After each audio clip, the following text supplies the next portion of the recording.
introduction.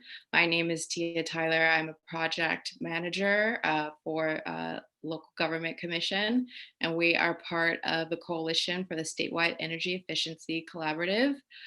Due to 2020 as a whole, we moved our SEEC forum to a virtual format. Right now you are attending our 7th webinar, and it is going to be with ICLEI, another SEEC partner, and with Google. So we first really want to give a big shout out to our sponsors. Without their support, this would not be possible, along with our promotional partners for really working with us to share these resources to the broader network of California. We try our best to provide resources to help all places, regardless of their location in California, to decarbonize in an equitable way. With SEEC, this is a running form. We do have upcoming webinars. You can go and check them out on our website. There's a good chance you registered for this particular webinar today through our website. Also want to call out, we have an amazing networking opportunity coming up. We are doing a virtual Pictionary Climate and Energy Edition. It's going to be great. Essentially, people are going to be broken up into 2 teams, and the people who win the Pictionary will get a $50 gift card to a local business of their choice. So if you want big money and an excellent time networking, we invite you to come. We also created what we call the SEEC peer-to-peer network. It is essentially a group on LinkedIn to help people who are attending this virtual forum to connect with one another, establish connections, and share resources. We understand it's really difficult to connect and network over a virtual format just due to not being in person, but also Zoom fatigue being a real thing. And so we're trying to create another outlet for people to connect. So you can just find us at LinkedIn. There's a hyperlink below, but if you also look up SEEC peer-to-peer network, you can find us, and we can also add you to the group.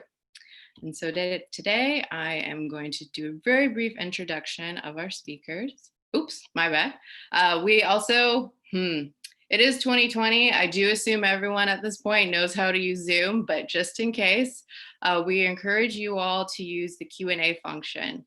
For us, that is the best way to track questions to make sure they get answered. If you have any questions or concerns, you can reach out to myself and also my coworkers, Ryan and Serena, in the chat box. If you do submit questions in the chat box, we will try to monitor that as well, but we really encourage you to use Q&A. Now I am introducing today's panelists. We have Kaylin Hart with the Local Governments for Sustainability for their US branch. And we also have Nicole Lombardo for Business Development and Partnerships. And I'm going to stop sharing my screen so Kaylin can take it away. Great, let me share my screen and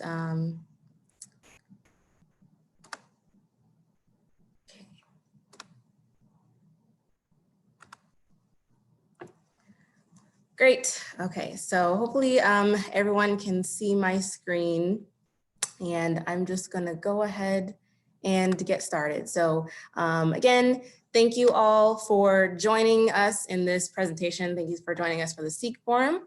My name is Kaylin Hart. I am a program officer with ICLEI USA. And today we'll be joined by the Google Environmental Insights team, and we're going to be going over a couple of our tools for resources for local governments to continue their climate action planning and continue any climate action for their government. Okay. So just a quick introduction to ICLEI as a whole. ICLEI is the leading global network of more than 1,700 cities, towns, and regions that are committed to building a sustainable future, and the only organization that serves counties, towns, and cities of all sizes. We provide technical assistance, resources, and tools, and facilitate interactive network of local climate leaders across the US.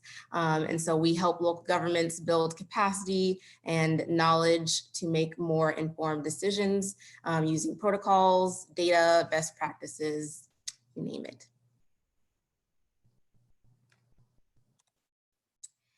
So on a global scale, we set up this 5 pathways framework in which we aid communities. We work with communities on these different categories of emissions management, circular economy and development, nature-based solutions, resilience and adaptation planning, and equitable development. And we have offices in many different countries who have different programs that aim to reach these different sustainability goals.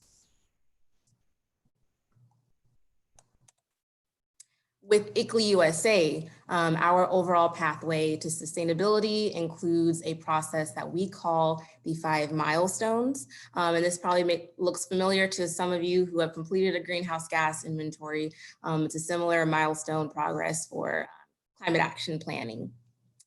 So normally you'll start off with conducting a sustainability assessment, establishing goals, then developing a plan, implementing those measures in that plan, and then evaluating that progress. And that's a very similar for doing a greenhouse gas inventory, and then establishing climate action plan goals and developing that climate action plan.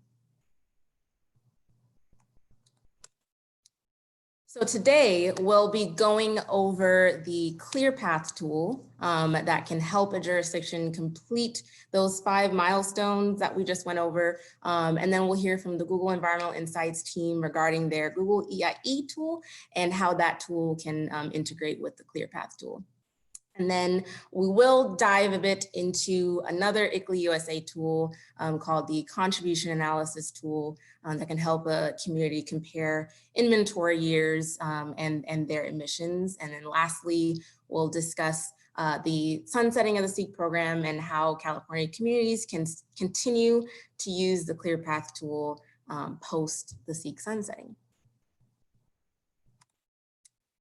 So we'll start off with just an introduction to the ClearPath tool. The ClearPath tool is one of the tools that ICLEI USA has developed to account for communities' emissions.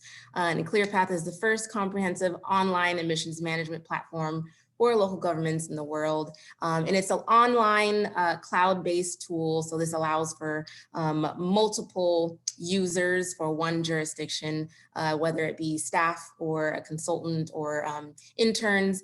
They can all log into the ClearPath tool and work on the same inventory. And we also have a variety of training documents and modules available for people to use in order to kind of familiarize themselves with the ClearPath tool and how to use it.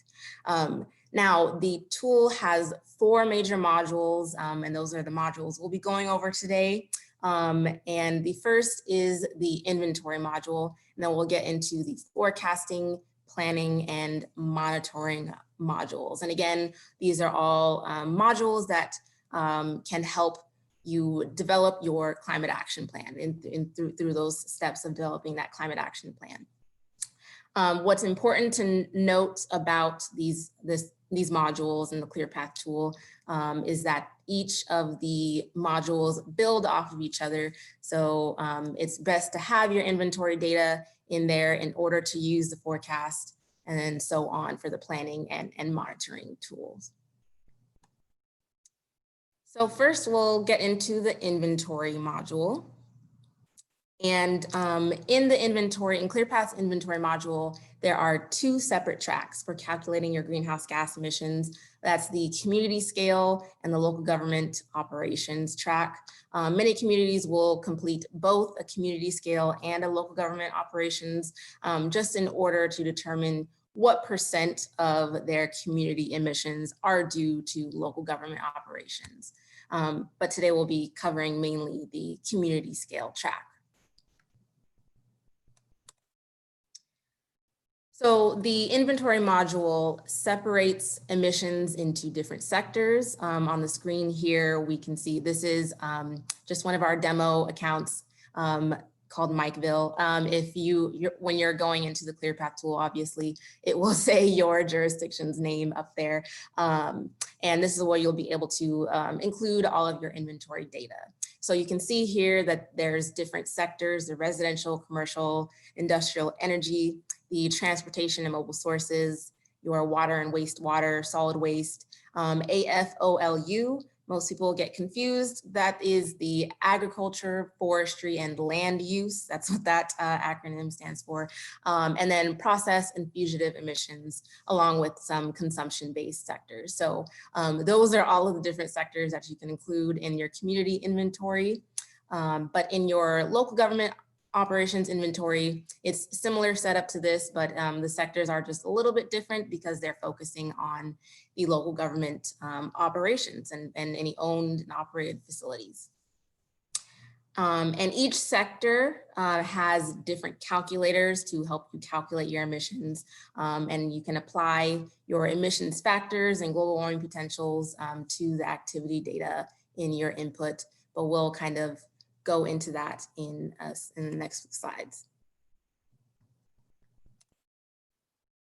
So the basic calculation for calculating any emissions and how the ClearPath tool calculates your emissions, it follows this equation here where it's activity data multiplied by an emissions factor. And so for each record, ClearPath takes the activity data and multiplies it by the emissions factor to get an emissions estimate. So for example, here on the screen, we have the energy sector. So we're looking at activity data such as electricity, kilowatt hours, and that's multiplied by your emissions factor. And the emissions factor here is the CO2 emissions from your utility. And the emissions factor tells us how much CO2 emissions are associated with each kilowatt hour consumed.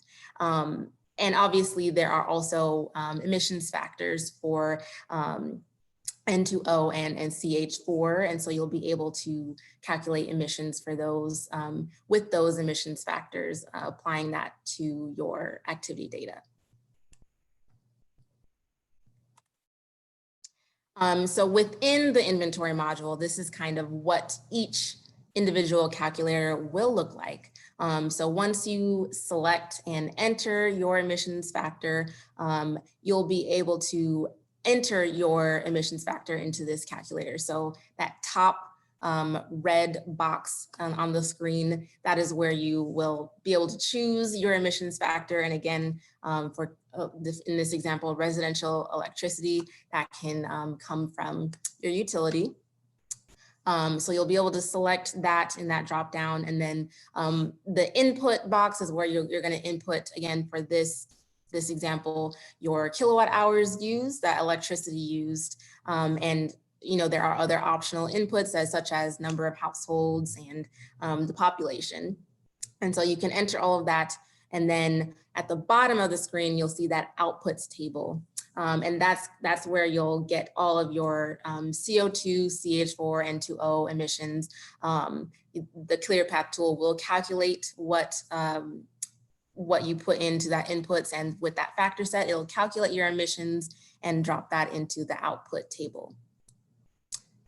And I did want to mention that all of the emissions factors, they are user defined, so you can collect them for the electricity and transportation and solid waste sectors of your inventory. So when conducting your greenhouse gas inventories, it's best to follow the accepted protocols to calculate those emissions. And for community inventories, there are two possible protocols to follow. That's the US Community Protocol and the Global Protocol for Community Emissions, those two on the left there. And then for the LGO, there is the LGO protocol on the right. And each of these, I want to just mention that each of these protocols is embedded into the ClearPath tool. So if you're just depending on whichever protocol you're following, the ClearPath tool will be able to account for all of the required emissions from those protocols. And the protocols can help a community decide which sources to include in your inventory. Both protocols, GPC and the US Community Protocol, cover the same type of sources, and it's really the sources that we are seeing on the screen here, and they just differ in what's required to report. So, but all of the sources can be included into the ClearPath tool. So Looking at scope 1, your scope 2, and your scope 3 emissions, all of this can be included in the ClearPath tool. So just a bit of a reminder of what these scopes are. Scope 1 is all of the direct emissions for combustion or stationary fuel or mobile combustion sources, whilst the scope 2 is indirect emissions, looking at electricity consumption, and then scope 3, including any out of boundary emissions that relate to your community. So once you have collected all of the sources that you need for your inventory following your chosen protocol, and you enter that information into ClearPath, the ClearPath tool will calculate all of those emissions and generate a graph similar to this graph up on the screen here that you can include in your climate action plan, a greenhouse gas inventory report, or a presentation to council or something like that. And this is just totaling all of the emissions from the analysis that ClearPath was able to do. So you can take this and you'll have your total community emissions. Next, we'll move right into the forecasting module. And so an emissions forecast is looking at emissions from a recently conducted inventory and forecasting those emissions out to a later date. So ClearPath will forecast your emissions out to 2050 to see what your emissions will grow to with no reduction measures implemented whatsoever. And the forecast module calculates your business as usual forecast, similar to the inventory, where it takes the activity data and applies that to an emissions factor. And this emissions factor can be the carbon intensity as often set by state or federal policies. And as I mentioned earlier, each module builds off of each other. So in this case, the forecast module builds off of the inventory module, and every inventory calculator has this forecastable output of the primary activity data. So each calculator has outputs similar to what is seen in the image here, and they're used as the starting points for the emissions factor. For the emissions forecast. And in each forecast, you'll be able to forecast those future emissions caused by different fuel types. So electricity, natural gas, gasoline, diesel, all of those, you'll be able to forecast what the emissions from those are. And the forecast module then summarizes all of those records along these divisions for start point values. And so you can see here, right in this screenshot, we are looking at the forecast module. And you can see in that starting value column, these are the inputs that are taken from the inventory data. So that's your activity data and your CO2e, your overall emissions. So next, once you have all of that, you're going to take your growth rate and in order to forecast those emissions out to 2050. And the two main types of forecasts that are in ClearPath are your static forecast and your dynamic forecast. And these static forecasts can include a constant increase, while dynamic forecast includes a variable increase. Many communities will, for the static forecast, they will include population growth, and for a more of a dynamic forecast, communities will use something like a statewide RPS or your community's utility, what their expected carbon intensity will be like in 2050. So once you apply your inventory activity data to that compound growth rate, the ClearPath tool will forecast your emissions through 2050. And it'll create some projections like this. So the two projections that you're seeing on the left side of the screen are looking at specific sectors. So the top one is looking at your residential emissions and forecasting that out to 2050. The bottom is looking at transportation and forecasting the different gasoline, diesel, and a little bit of electric emissions as well. Where, and there's also another graph that will be created that adds all of those sectors together to forecast your total emissions out to 2050. And next, now we'll just go into the planning module. And again, all of these modules are building off of each other. So the planning module is then where you can develop any mitigation strategies for a climate action plan. And that will, as you can see on the graph here, looking at that original forecast, you can look at strategies that you can implement in your community to reduce those emissions below any goals that you set. And so in the planning module, there are 2 strategy types that are located in that module, and that's the bottom up and the high level scenario strategies. And we'll get into those in the next slides. So the bottom up strategies, these are specific strategies that you can include for each sector. So the ClearPath tool has strategies built into it that you can use as actions to reduce your community's greenhouse gas emissions. And there are just those specific strategies laid out in ClearPath. But ClearPath also has a user-defined strategy. So if you look on, there are other, obviously other calculators other than what you see on the screen. But if you look at those strategies and you don't see a strategy that you were planning to include, you can use the user-defined strategy and use that to develop your own mitigation strategy. And the ClearPath tool will help you calculate how much that will reduce your greenhouse gas emissions. And then the next type of strategies that you can include in the planning module are the high-level planning calculators. And these high-level planning calculators look at the overall strategy. So if you had a strategy to increase renewable energy and the goal is to reach 80% renewable energy by 2050, you can include that high-level strategy in the planning module to see where 80% renewable energy will get you in terms of your emissions and how that will reduce your overall emissions. And for ClearPath, for these high-level plan calculators, it's really best that you create one for each sector.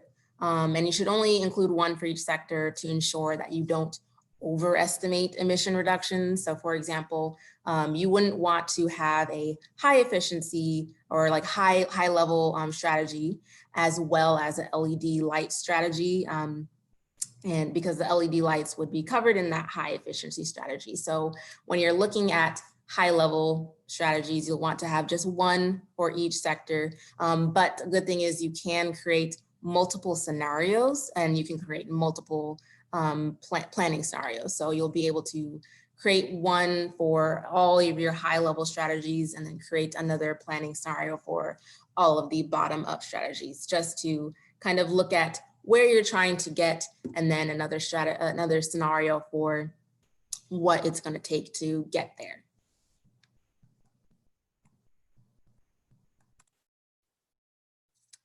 So once you develop those mitigation strategies, you can apply their reduction to your forecast as the planning module does build off of the forecast module. And the strategies that are developed in the planning module have outputs that are connected to the forecast module. Similarly, when the forecast module has inputs that were connected to the inventory module. And it will help reduce the activity data as well as the emissions of the forecast that was created. And another feature that is in the planning module, you can input your emission reduction targets that you can kind of compare your reductions and see what your mitigation measures, what kind of reductions they'll have. And this will really just benefit communities to ensure that their mitigation measures can reach their goals and actually reduce your emissions. So this is the overall graph for the planning module. And again, taking in your inventory and forecast. And the blue line at the top is your original forecast, and those dotted lines are the actual goals that you set. And then the other like sections, the colors for commercial energy, solid waste, that's looking at the reductions as you implement your measures in your climate action plan.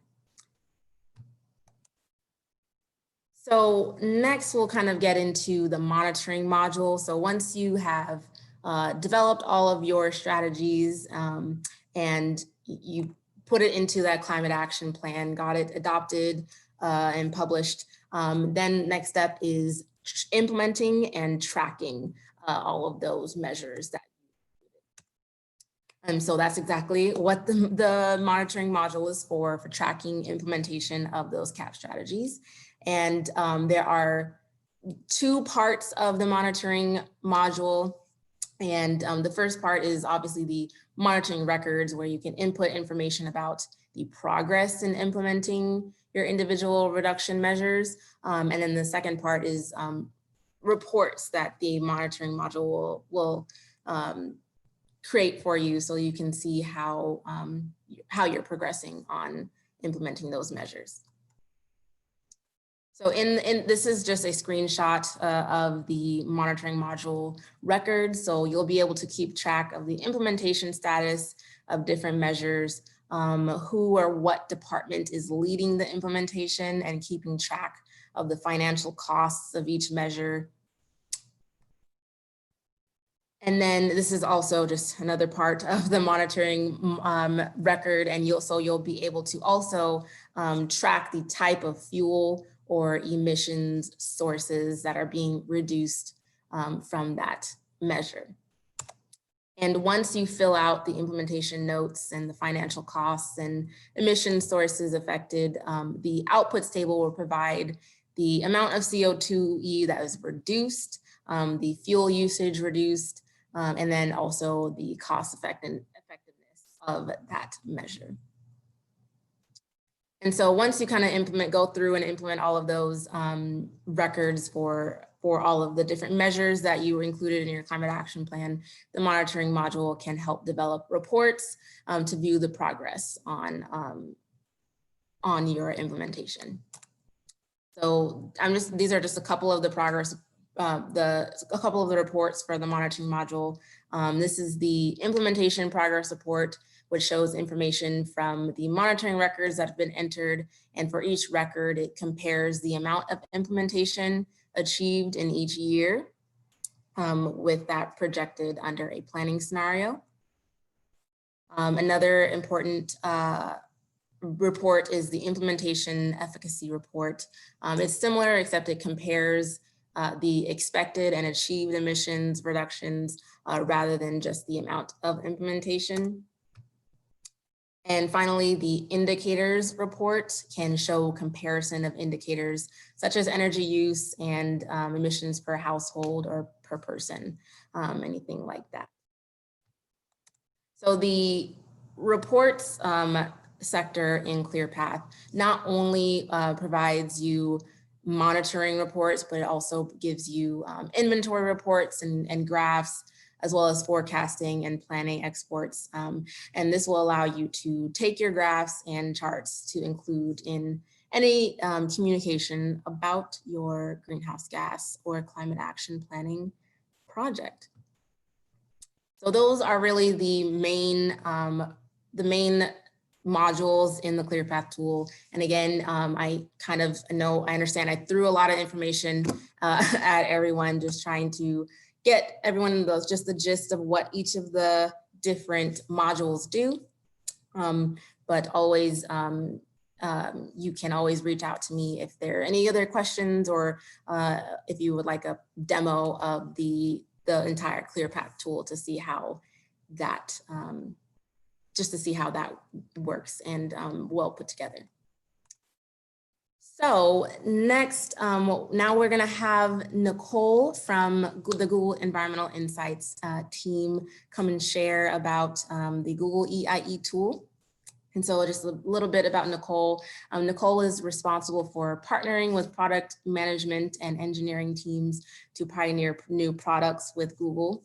And she sets strategic go-to-market plans and manages partnerships and for providing access to high quality data.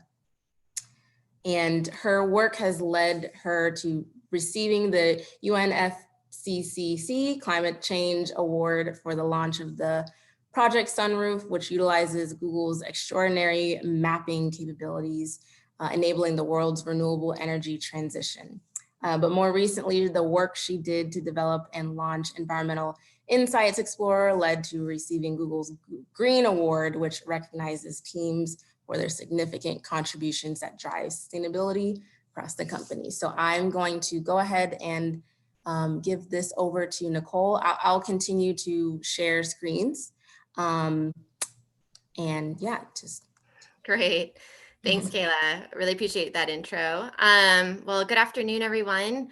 I'm so excited to be here, and great follow on. I guess a great setup to sort of take a quick pause from the ClearPath tool to share a little bit about some of the work that we've been doing on Google, and more specifically, give you a little bit of background around our team, but some of the great ways that we're now trying to provide additional data to partners like ICLEI so that we can sort of support several governments worldwide in some of their climate action planning efforts. So for today's forum, we thought it would be great to just sort of give you a quick background around our team and sort of why and how we got into this work and why we're passionate about helping. And also take you into a quick kind of tour of EIE. We won't be doing a live demo, but for those of you that are dial in from your desks, you can sort of go online to insights.sustainability.google here in a few seconds, and we'll sort of walk you through some of the great capabilities and showcase of our data. And then finally, we'll talk a little bit about some of the use cases and sort of how governments today are actually using some of our geodata to hopefully help with their climate action planning. And again, I think most importantly, we'll sort of finish off highlighting some of the new exciting news and our partnership here with ICLEI and ClearPath to sort of hopefully show you how we'll be bringing it to your desks and your offices soon enough. So with that, Kayla's going to help me sort of drive this presentation. So thank you there, Kayla. So just to start, we've been sort of, as probably you've heard, when it comes to sustainability, there's lots that Google tries to do. And you probably have heard for several years now, we've been, heavily investing in sort of making our operations sustainable. So everything from our data centers to our employees, to our workspaces. And then also more recently, actually really trying to use our data and technology to also create sustainability.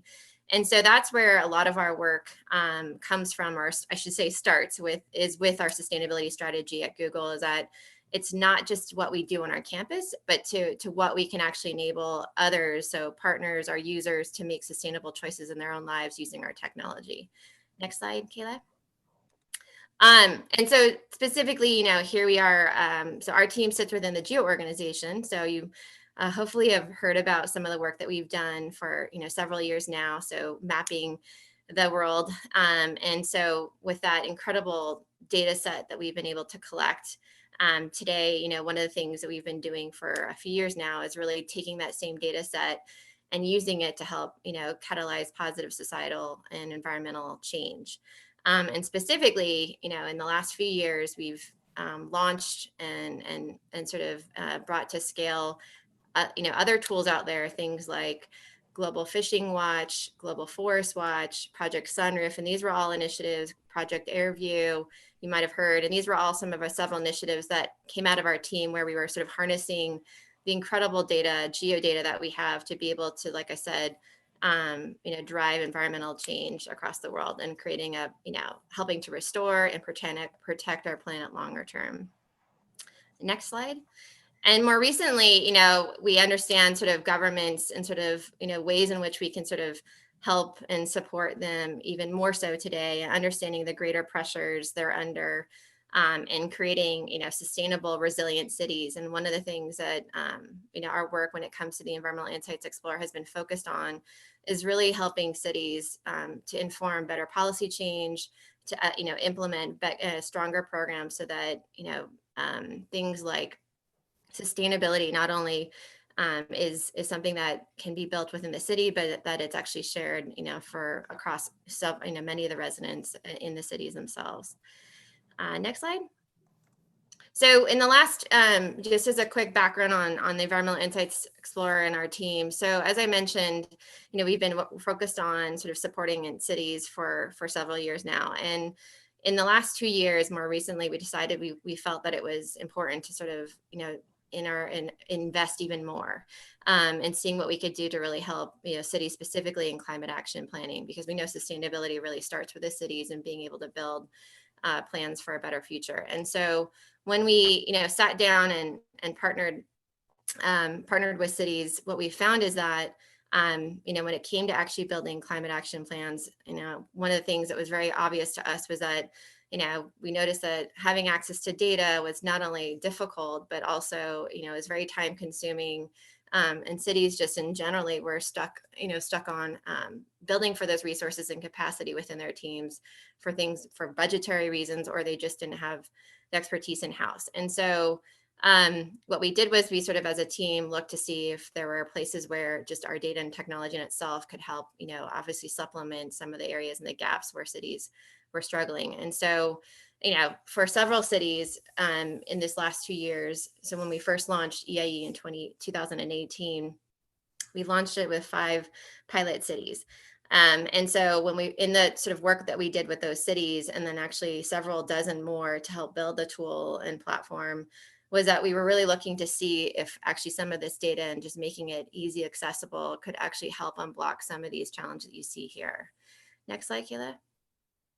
And so as you can see here, this is actually what you'll find if you, as I mentioned before, if you go and jump online to insights.sustainability.google, this is what you'll see as a first page. And again, when we first launched the sort of site and the data here is sort of our whole mission was to figure out whether or not by making data easily accessible on the site, could we help cities measure, plan, and act to reduce those emissions. And so today anyone can, essentially access the tool. You can enter in your address. You can see here as a search bar, sort of one front door where you can enter in a city, access, and then from there you'll get a summary of insights. Next slide. And so to start, when we first put this out there in 2018, you'll see here the site sort of is designed to have focuses on buildings and then transportation.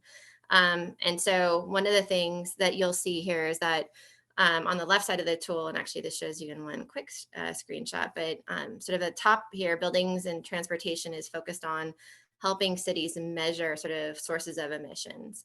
And then over time, what we also are hoping to do is use our geodata to help cities identify interventions and opportunities to reduce those emissions.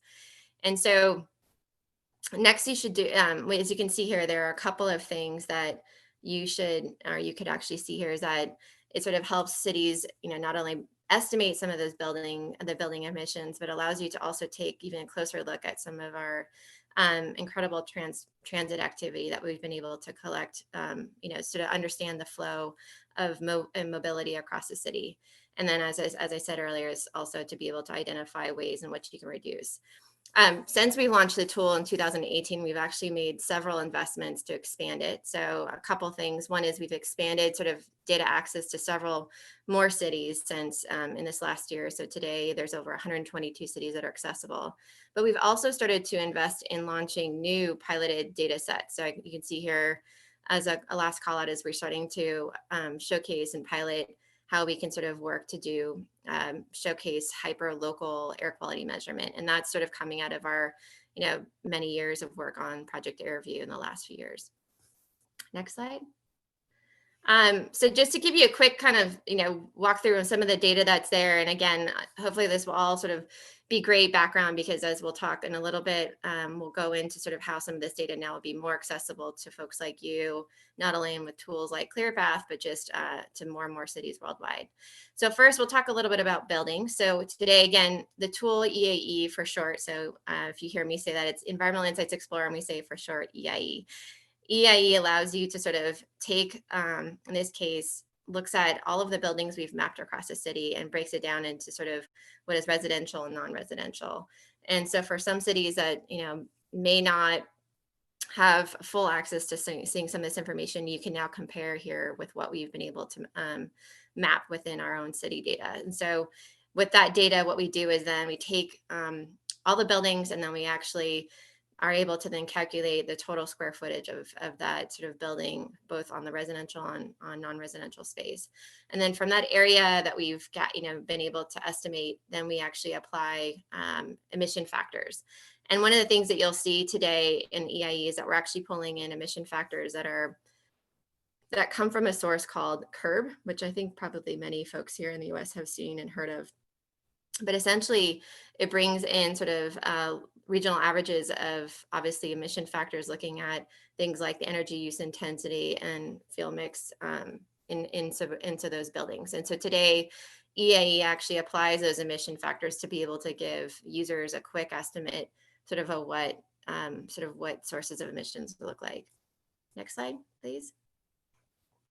And then, as I mentioned also, so beyond buildings, another area that we really wanted to we felt like we could actually help the most is our transit activity data. So transportation, we understand, is obviously one of the harder places where you can gather data. And as I mentioned, we spoke to several cities that told us that it takes several months to collect this, to gather the information, to just be able to generate something as simple as, how many vehicle miles were traveled this year.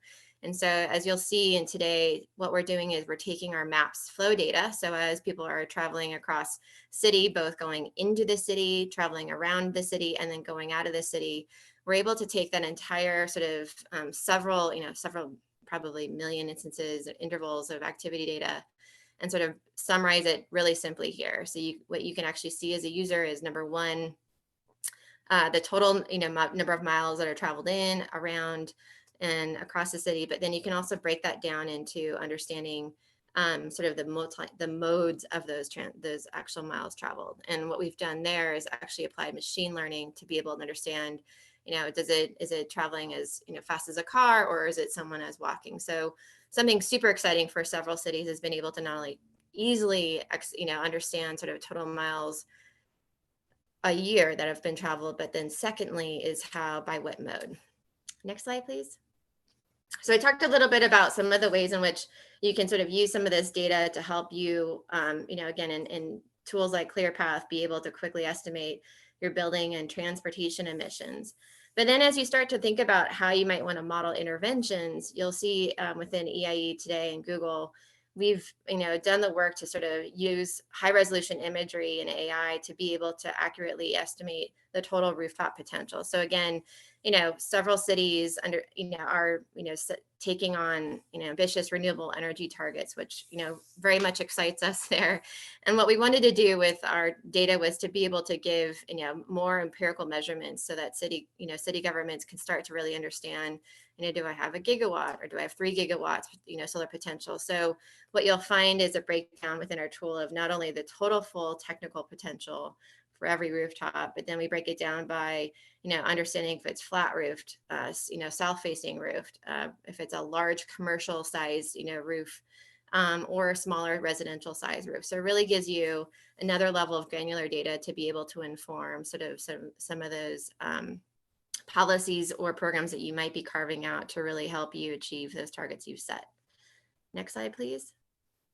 So, again, I know we didn't have a ton of time today, so I just wanted to give you a quick sort of preview of some of the data that you'll find behind EIE. But again, we're hoping for all of you that are focused on number one, being able to build out a greenhouse gas inventory to measure emissions, that you'll find that this data might be helpful. But then as you start to think about those interventions, so seeing, breaking down the transit data to understand today how many biking miles have been traveled. So as you start to think about biking programs for the city or electrification of vehicles, so EV programs, you might actually find some of that the transit activity also helpful when it comes to planning and acting. And then finally, over a year, as we start to, be able to publish more and more data year over year, we're hoping that some of these cities like yourselves will be able to use this data to help you track and monitor the progress of meeting those ambitious goals that you're setting. Just as I sort of, will end, just a few quick sort of highlights of some of the cities that are today using EIE. If you go to the next slide, please. Here in California, we actually, in our early days of bringing some of the solar data, actually, one of the first things that we found was really exciting to see is the city of San Jose, published their Climate Smart program, their climate action plan, where they actually were where they set to be one of the world's first gigawatt cities. And that was, obviously they had a history of working in solar, but they also, from our abilities to map the solar potential across the city, they, were able to really understand that if a gigawatt was feasible in those targets, and to see, roughly where a lot of that opportunity was. And so really excited to see how the city not only was able to take that data, but if you today look through their climate plans, you'll see how they actually were able to highlight the opportunity in our data right into their program there. Next slide. Another one, actually just recent, came out was the city of Houston, and they, in fact, in April, just not too long ago, published their climate action plan. And in there, you'll see here on the right, it's just a tear sheet from that plan, where, similar to San Jose, we're able to sort of then assess the total potential of their for solar. And in a state like Texas, it was great to see them being able to sort of understand that between their 5 million megawatt hours that the target within the plan is that there's plenty of opportunity in rooftops just there in itself to potentially harness the sun's power and sort of bring them to their renewable energy targets. Next slide. And not too shortly after is the city of Dallas, who you can as well see. So it was really exciting to see that once cities understood sort of the potential of being able to harness some of this data, it's been really exciting to see now it's surfacing in their climate plan. So similar to Houston, you can see Dallas recently published using some of the solar potential data. Next slide. And last two, just highlight also some of the transport. I'm sure some of you, if you just started to peek under the hood of EIE, probably get really excited to see some of the transit data, because we understand this is one of the bigger pain points for cities. And Mountain View, and this next one just afterwards, also was one of the ones that first sort of looked at how they were, the process by which they were actually able to estimate VMT. And that was where EIE came in as a great source for them to be able to quickly estimate total vehicle miles traveled, and then again use that multimodal data for their planning purposes. So really great to see immediate use right off the site. And then lastly, and we're not just obviously focused on EIE data in the United States. We've been focused, we're sort of really hoping that this tool and really just making this data accessible to several cities worldwide. So we're today doing a lot of work. If you go to the next slide, please. As you can see that, we're just getting started. So we launched with 5 pilot cities. Last 12 months, we scaled that to 122 cities to really validate the sort of value and the fit of the data, to make sure that this was focused on the right areas where cities desperately needed it the most. And now that we've kind of been able to see sort of some of this early use that I just shared with you, is that we're really working hard to expand the data access to several thousand cities worldwide. And if you kind of go to the next slide, please. What's really exciting is that now we're making that sort of the hundreds of thousands of cities data now actually publicly accessible. As I mentioned today, you can see on the screen here is that giving you the URL insights.sustainability.google is where you can sort of start the process. But today anyone can go on there and actually test drive some of our EIE data run on the site by going in and actually requesting, as you can see here on the quick screenshot, a quick flow to show you that where you can sort of request data access to our Insights workspace, which is today kind of a privately served site that allows you to sort of preview your city data play with it. And then if you'd like to, obviously even publish it there from the site. So we're really encouraging and hopeful that several of you in today's presentation will, be excited to go in and sort of take a quick look under the hood for your own city. Like I said, you're sort of coming to you as sort of the first preview of sort of the really exciting news that we've been able to really expand our data to several hundred more cities here in the United States. And lastly, if you go to the next slide, and I'll wrap up here and turn it back over to the ICLEI team. What we're really excited though about is, it's not just making this data accessible, but as I mentioned, it's really bringing it to the fingertips to folks like you who are sort of on the front lines of building these incredible plans for cities to become more resilient and to reduce carbon emissions. And so for us, it felt like it was very important that we wanted to bring it into those workspaces that already are, providing incredible value as ClearPath is today. So we're sort of on the early days, and we'll show you a little bit how hopefully you'll see in making this data even more accessible and easier for you all to gather, to consider as a source for some of the work that you're doing. But you'll see here in this next tour, and as I turn over to the team, is that you'll be able to see how Google today data is going to be eventually available within ClearPath. And so that's all I have for just now. I wanted to make sure I didn't take up too much time, but obviously we'll be here for questions and Q&A at the end of this session. But again, thank you so much for the time and for allowing us to join you in today's discussion and forum. Great. Thank you so much, Nicole. Thank you for all of that wonderful information about the Google Environmental Insights Explorer tool. And so I just wanted to give everyone on the call today just some information about how you'll be able to use that Google Environmental Insights Explorer tool and how you can use that with the ClearPath tool. So ICLEI and Google are working to integrate the data gathered by the EIE tool, and coming soon that integration will be available for cities. And once this data integration is complete, when you log in to your ClearPath tool into your account, you'll see this greenish bar here at the top that mentions that new data from the EIE Explorer is ready, and that you'll be able to use that data. So when you first log in, you'll want to accept that data, and then the bar will obviously disappear, and then all of the Google EIE data will be added to your account. And so after you accept that and that data and you navigate down to the actual inventory list, there'll be an inventory here seen in in that red box that has data using the Google EIE tool. And so once the data will then appear, once you click onto that inventory and take a look at the sectors, the Google EIE data will appear in the sectors that are covered by the Google EIE tool. And in the screenshot here, we can see the residential sector with your electricity and natural gas already loaded into the tool.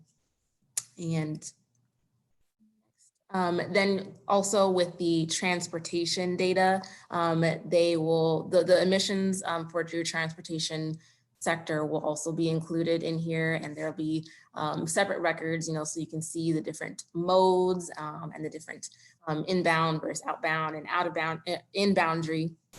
And in this screen, you can see that there's on road, there's walking, bicycling, rail, bus, subway, modes like that. And the modes that are shown here for the transportation sector will depend on your city's data.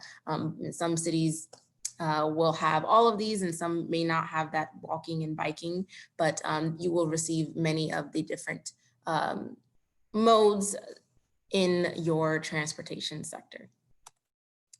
And if you click on the individual calculators, so these different records that are seen on the right here, if you click edit on each of those different records, you'll be able to actually go in to see the inputs from the Google EIE tool. So here in this screenshot, this is transportation data, you'll be able to see the VMT that is collected for your community. so that when you go to input this in a report, you can, this kind of sets you up for inputting that information to a report and explaining what your VMT is for your community, and also setting you up for your forecasting and planning modules as well. And I did want to lastly point out about that integration. The Google EIE data does collect information for your residential, non-residential energy usage and your transportation. So when you go into that one inventory record with all of the Google EIE data, you'll see that those are the only sectors that are included. So you will still need to collect your other sectors. So your solid waste, or your water and wastewater. If you're entering any forestry or land use emissions, you will still need to collect that data. But in here, you will have, from the Google EIE point, you will have that transportation, residential and non-residential energy. And as you can see, it's the non-residential is added into the commercial energy sector. So again, yeah, thank you so much, Nicole, for explaining the Google EIE data, and we're excited to have that integration complete so that many communities will be able to use that wonderful data. So next, I'm just going to quickly get into the contribution analysis tool I had mentioned earlier at the start of the call. This contribution analysis that ICLEI has also developed. So the contribution analysis, so once you kind of go through your inventory, you collect all of your emissions data, and you find out what the total emissions are for your community. And then you will continue to create multiple inventories over the years, but it's great that we can measure these things and we can measure the top line of what is happening, but we don't exactly know why. And so we can see emissions from the grid, how much is from electric vehicles, but there was no real established protocol for doing any type of performance monitoring. And so we developed the contribution analysis tool, and the contribution analysis tool looks at 2 different inventories and identifies the factors that are increasing and decreasing your overall emissions between those 2 years. And this can help cities develop more informed target setting, policy making, and any communications for developing any new measures or policies. So for the contribution analysis tool, I did want to mention that this tool is in an Excel workbook, and in this tool, you'll need to collect a couple of different inputs. Mainly, it's the different emissions that came from your inventory. So your total emissions, or if you want the actual activity data, you can collect that too and input that into the contribution analysis. But the tool then also accounts for changes in the seasons. So you can change the season based on your city's seasonal variables, and then you can also collect monthly energy data that's needed for the weather regression that happens in this contribution analysis tool. And so once you run each of the different regressions that are in the tool and the drivers of change analysis, or sometimes it's called the driver of change analysis or the contribution analysis tool, it'll automatically calculate using any coefficients, it'll calculate any differences in your emissions, counting for weather changes from heat or cold days, and help you determine what is actually increasing or decreasing your emissions. And another input that you can also include are your program inputs. So this is optional, but this is for any electricity, fuels, or on-road transportation programs that you can enter into the tool. So this is any solar panel project that that occurred between the two inventory years, or some kind of transportation management project, you can include that into the contribution analysis tool, and it will also take that into account when it's determining what your main factors for emission changes are.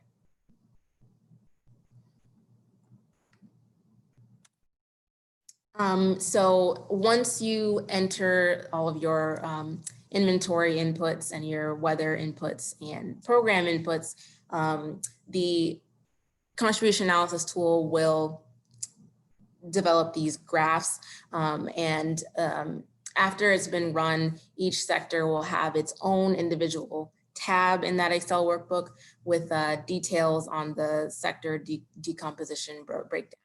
So here you can see that it develops a kind of a waterfall chart, and it looks at the different drivers. So there's many different types of graphs that you can use and will be created from the contribution analysis tool. So there's the top 3 drivers. That graph will just look at the top 3 factors that are really driving your emissions increase or decrease.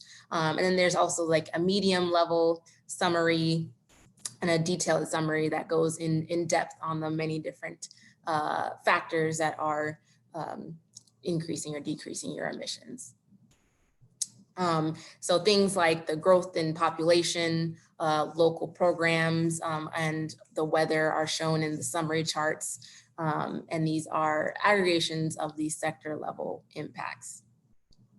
And then again, if you entered any sector data, such as wastewater treatment or off-road transportation or some fugitive emissions, those will not actually be analyzed in the contribution analysis. Those sectors will instead be represented by the not analyzed column, but for the residential and commercial solid waste sectors, the contribution analysis tool will look at weather, electricity, fuel mix, electric heating, any local programs, any household growth or commercial floor area or employee growth.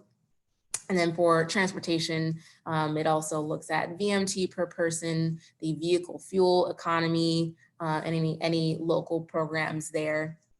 And then for solid waste, it will look at any population growth, the GDP per person, any incineration to landfilling shifts or waste characterization shifts. So here are just a few examples from cities that were in the pilot for this contribution analysis tool. So looking at Santa Monica, when they went through and completed their contribution analysis, it really showed that cleaner electricity, fuel mix, and efficient vehicle fuel economy were driving the decrease in emissions for Santa Monica. And also that there was warmer weather in the winter, which caused less need for heating, and then also increases in population and in commercial businesses growth that drove the majority of the increases. And another example was from one of the pilot programs was Hayward. And this is looking at a city that did not input any of the program inputs, but was looking mainly at the inventory emission increases and decreases, and looking at growth in population and businesses. And here you can see that the main emission decreases were from general decrease in household energy use after accounting for weather and population and utility changes. And there is a decrease in commercial energy as well. Okay. And then another example here is Aspen. So one thing about Aspen is after they completed their contribution analysis, they took the idea of that waterfall chart and applied it to their climate action plan. So the graph on the left is the business as usual projections up to 2050. And the graph on the right shows the potential greenhouse gas reductions by sector by 2050. And so this is just another option, something that you can also create once you go through and look at your contribution analysis and complete that analysis. So overall, the key findings of the contribution analysis can really help you look at the differences in a cleaner electric grid or any energy efficiency programs and any state energy efficiency and what kind of policies would be needed for any more transportation or energy emission decreases, but also looking at, transportation emissions are a little bit more challenging to reduce and trying to help figure out ways in order to reduce those emissions. So again, the contribution analysis tool is not an online based tool, but it is an Excel based tool. But you can also find that on our website, on the ICLEI USA website under the tools sector, and you'll be able to download the tool, the workbook, and instructions and any data requests for that. So lastly, I'm just going to, before we kind of get into the question and answers, I just wanted to discuss a little bit about the SEEC sunsetting. So as many of you may know, the SEEC program will be sunsetting post 2020. And so that will kind of change access, California communities' access to the ClearPath tool. So currently, all California communities do have free access to the ClearPath tool, but post 2020, after SEEC sunsets, this free access will no longer be available.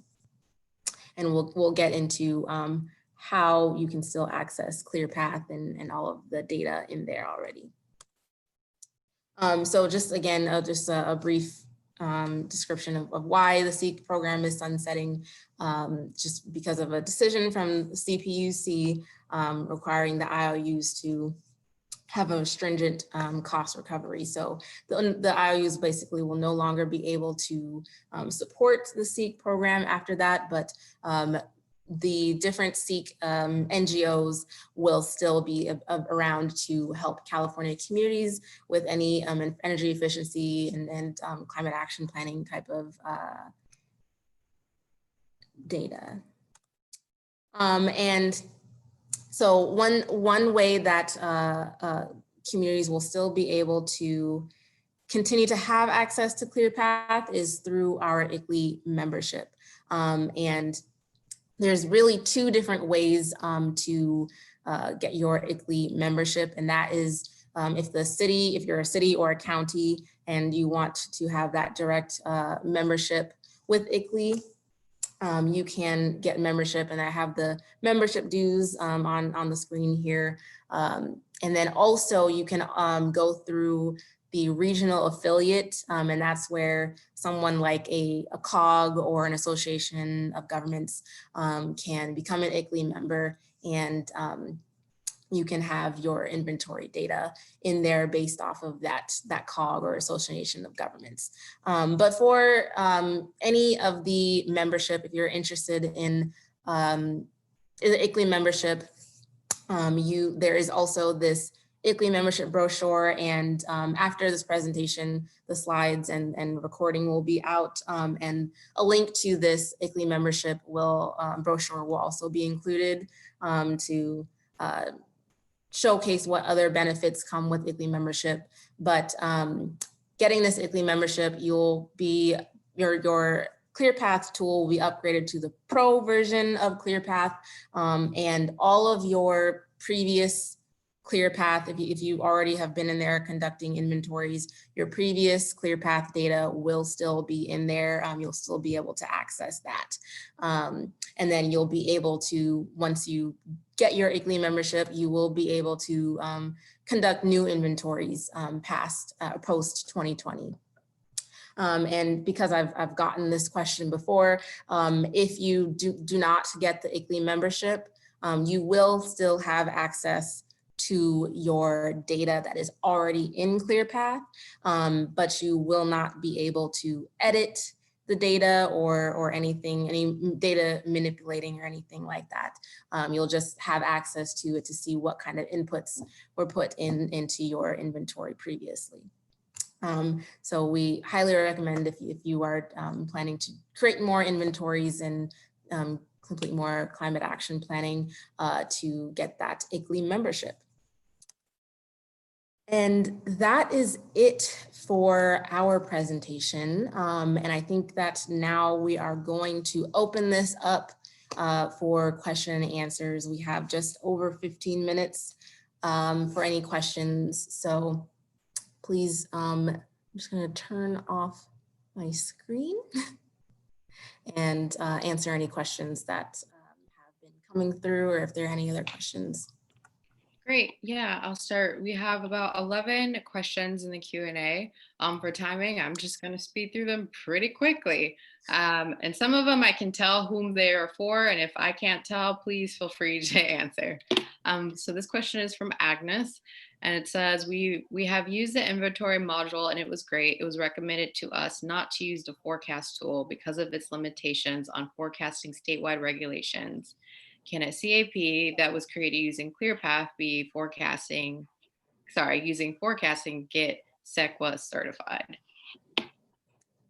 SEQA certified, yeah. So so our ClearPath tool is basically used for many California communities in order to be SEQA certified for their greenhouse gas inventory and for their climate action plan.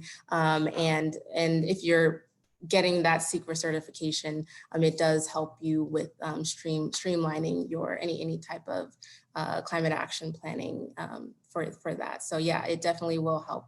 And if there's any, we kind of do calls with different cities on their SEQA certification. So that's something that we can definitely help you out with as well if you want to set up a call with us. Great. This question is from Alice. Oops, sorry, the question moved for a second. This question is from Alice. Is there a way in the Google tool can differentiate between building emissions, rooftop solar potential by subgroups of buildings?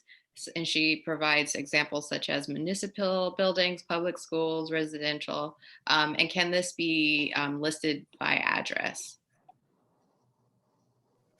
This is great. Thanks for the question, Alice. Today in the Environmental Insights Explorer, you're not able to actually break it out by these exact subgroups. It's been a common request, and I actually love the thinking. We've actually, consulted on the side with several city teams that are looking at this specifically of how we could break down the data even more granular. So I think that our emails will be available at the end of this presentation today. So feel free to reach out to me directly. If you have a particular project you're looking at this, we can see if we can help you in the interim. It's something that we've added to our feature list for EIE in the sort of longer term. But today we're not able to easily do it on the site, but we'd obviously be happy to support you in any which way we can.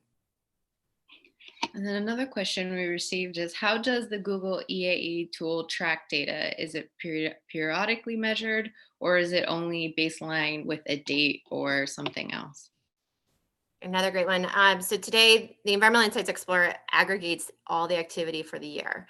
So it's, everything from, obviously the buildings that have been mapped to then also the activity data that we're sort of seeing as users are flowing across the city.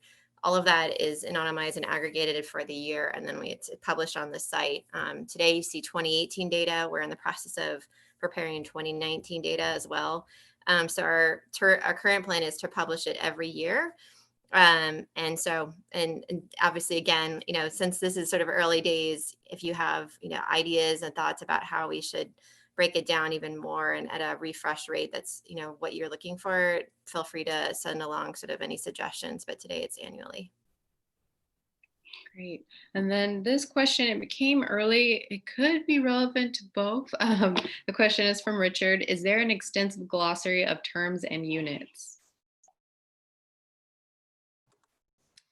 I'm wondering if this is kind of for the inventorying sector. So in the different protocols that I mentioned, there is a sections on both of those protocols that kind of goes through the different types of terms and the different units for your inventory module. And again, I don't know if I mentioned this before, but ICLEI USA did participate in developing all of those protocols that I had mentioned. So we really were sure to make sure that those protocols and all of the units and everything were transferred into the ClearPath tool.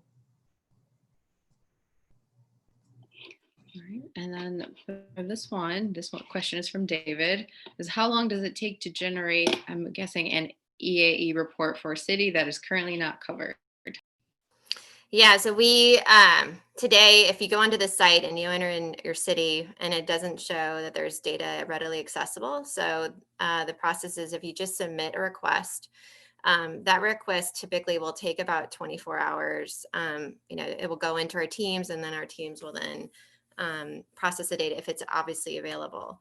For cities that we don't have data coverage for, which there are several thousand around the world, out of millions, obviously, but we're still working on that. And so we are working on, to make this data accessible to as many cities as we can possibly capture. So, if you're one of those cities where we just don't have data coverage, still go ahead and submit your request on the site, and then we can follow up with you to sort of then let you know, sort of how long it likely will be, once we understand sort of where we are today.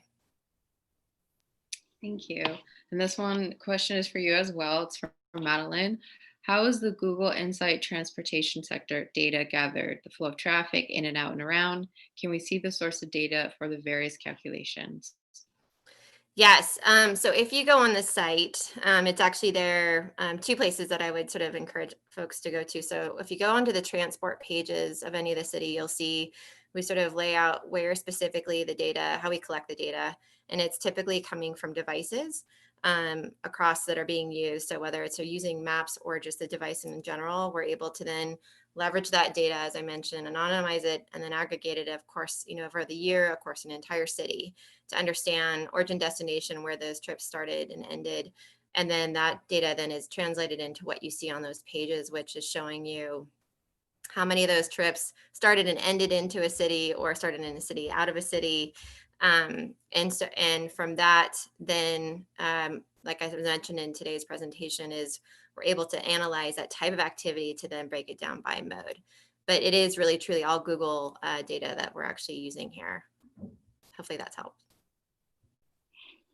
And then there's two questions that kind of follow the similar line of logic, and it goes around like how data can be separated out. So for instance, there's one question that asks, is there a way to separate out the local public school district emissions from the community or commercial sector, like the municipal portfolio? There's also one question related to that asking like, how can you separate out larger buildings that are associated with cities? This is actually wonderful. These are great points. I'm definitely going to be passing on some of them to our product teams. Today, we don't break out the sort of non-residential sector buildings in the platform. We think that there is capabilities there, but today when we first launched the tool, it was just important to make what we had available. We also have privacy concerns we typically run through in order to be able to break things down at a more granular level. So every time we do this, we have to run it through the necessary folks there. So like I said, today we don't have these capabilities, and I can see why they would be readily important. And this is where I think our partnership with ICLEI will be hugely helpful. Because we, can sort of leverage some of the expertise on staff what they're hearing from you all on the cities in terms of where you would like the data further cut, because as Kaylin showed you in her presentation is where we'll be able to bring some of this data into the tool, and then what further granularity needs to be addressed and within sort of ClearPath itself. So we'd love to work on this a bit more, but I appreciate the question, and we'll certainly take it back to the team and ClearPath and directly to folks. Yeah, and I did just want to add, we do have a lot of jurisdictions that do want to, collect information specifically on school districts or other special districts. And a lot of times what those jurisdictions will do is partner with those different school districts so that they can often get like any electricity or natural gas usage from those special districts and have like their own separate inventory within their account, if that makes sense. So that is a possibility that I've seen done in the past, but we'll definitely look more into that, partnering with the Google team. Another question we have is, to what extent are the inventories public information? For example, can we look at neighboring jurisdictions inventories? So we do not publish that data for other communities to see. Normally it's if you're looking through different cities' climate action plans, or if they have published a greenhouse gas inventory, that's normally where communities can find other jurisdictions. But we also, if you are a ICLEI member, there is one of the other resources that come with ICLEI membership called the ICLEI community. And on that ICLEI community, there's all of our members have access to that, and we'll be posting information and posting questions. So you can communicate with the different ICLEI member cities and to try to get any data from them or any greenhouse gas inventory information from those cities. And that's kind of what we kind of push more is communication between our members for that peer-to-peer learning. Thank you. And then this is the last question we have in our Q&A box. It is from Nick. The question is the energy data from utilities compromised by privacy concerns due to the ability to reverse engineer source of data use where there's commercial use, especially if industrial use is small?